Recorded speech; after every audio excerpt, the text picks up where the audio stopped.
Today we're talking a little bit about the importance of staying the course.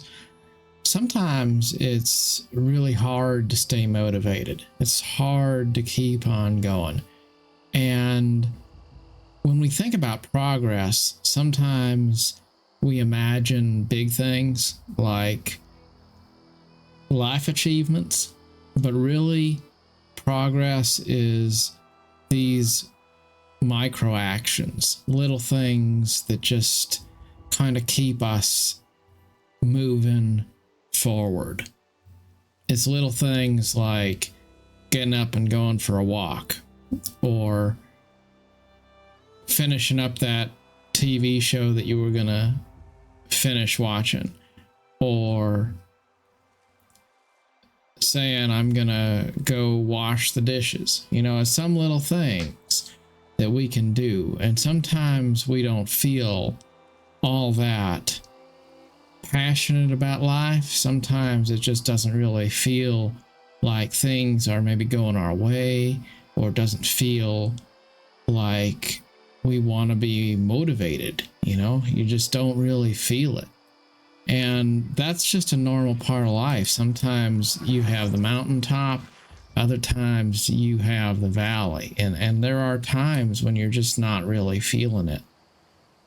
And in those times, it's really important that you have a routine that you go back to, and you say, okay, maybe I'm not feeling it, but I'm going to still do these things that I set forth to accomplish. And that doesn't even necessarily mean that I'm going to do a whole lot of those things. Maybe I'm trying to work on writing a book, and that's something that takes focus, it takes energy, it takes effort. And that doesn't mean that I'm going to sit down when I'm tired and I'm going to write thousands of words.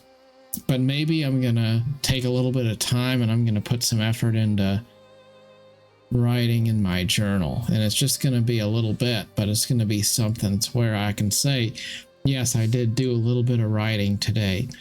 And when you're not feeling it, sometimes it's the little things that count. You don't even have to do anything big at all. Maybe it's just, I'm going to, take a few steps outside my door. I'm going to write a few sentences in my journal. I'm going to just do a few of these little things, and once you start doing something, it gets a lot easier to maybe do it a little bit more. And with each small, successfully executed task, you're more likely to start to get immersed in those things, to start to kind of get a little bit of your inspiration back. And then after a while, you might find that you're having a pretty good time. You're kind of starting to work your way out of the funk you're in. But I think we sometimes write off progress because we want to do big progress. We want to achieve something really epic. And in the process, we lose sight of the fact that the things which really will make a difference in our life, and possibly even make a difference in the lives of others, is small things that all just add up over the course of time. And that tends to lend to routine. It lends to having a few guideposts that you can fall back on when you really feel like you're flying blind, when you kind of go into the cloud bank and you're tempted to have pessimistic thoughts about life.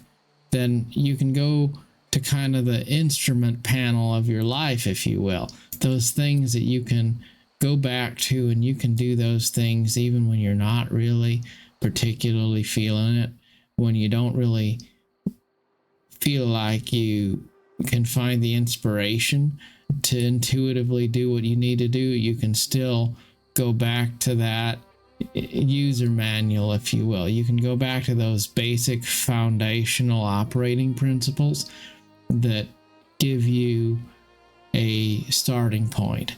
And that's where you go. You just keep on staying true to the last known coordinates. And you have a certain degree of faith that when you're not feeling it, you're going to come out on the other side and it'll all work out the way it's meant to.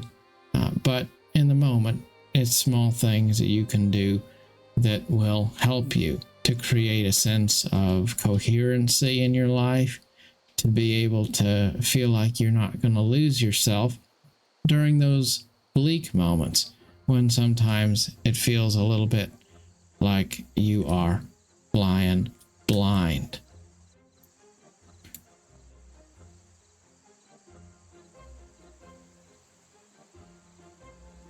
Today I just went to work and came home, felt kind of tired, and played some City Skylines for a while, and then I went out there and I went for a walk, and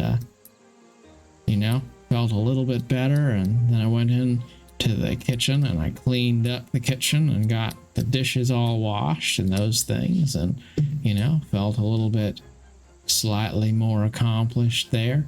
And these are just little things, and I thought, you know what, I'm gonna sit down, I'm gonna make a YouTube video this evening, just because I didn't do that, and that's something I try to do every day. And so we're gonna run around in New World and just gather a few plants and hang around a little bit, and it's not going to be a real big deal, but it's going to be something that gives me something to talk about. But I think about all the times in my life where I did feel really low and down, and truth is I don't really feel like that ever anymore. There's times when I don't feel happy about life, but I don't really ever feel depressed about life, because I think I've gotten better as the years have passed with coping and learning how to understand that you can be sad, but that doesn't mean you're doing bad. You can you can be a little bit disappointed, and you can be a little bit gloomy sometimes, because that's part of the human experience. But that doesn't necessarily mean that there's anything particularly wrong. And learning to be comfortable with all those different feelings without feeling like it's the end of the world when you're not on the mountaintop, that's helped me quite a bit. And I think intellectually I've also gotten a little bit better about understanding that life has a certain harmony to it that is true regardless of whether it goes my way or not. So the truth will set you free, it's been said, and the truth is that our lives are just borrowed time. Our lives are going to be for a little while, and then we'll be gone and someone else will be living. And it's not really like any of the things in our lives are particularly ours, if you will. So if we're just borrowing all of it, and there's a darkness for every light and a light for every darkness, then why do we rage against these things so heavily, so harshly? Why don't we just accept that life is filled with joy and sorrow and accept these things? It kind of makes a bit more sense. I think when you're truthful, you understand that life isn't bad. It's just sometimes we get gloomy when things don't feel like they're going our way. And that's all right. We can be gloomy, and we can also understand that the universe is unfolding as it ought to. It's important to forgive people as often as possible. And it's amazing how easily we can start to go down the path of being frustrated with people and being judgmental toward them. And sometimes it's justified, I would say, but it's never going to help anybody, really. Unless it's your job to be quality control or something like that. But the truth is, for the greater part, we tend to get frustrated at other people without any need. We could just as easily let it go as be frustrated and irritable about it. And the truth is, usually when we let things go and we're calm and patient about things, that's more likely to lend itself to the results we would want anyway. So just when you want life to give you more of something or different of something, maybe take a few steps back and focus not on the things that are the big elephants in the room that you can't do anything about, but focus instead on the little things that you are able to control. And then stay true to the little routines in life that maybe don't make life feel perfect, but they still give life a sense of relationship and meaning, so that you don't wind up getting completely lost in the bushes. Good luck with whatever you might be facing, and on your journey, wherever it might take you. Till next time, thank you for watching.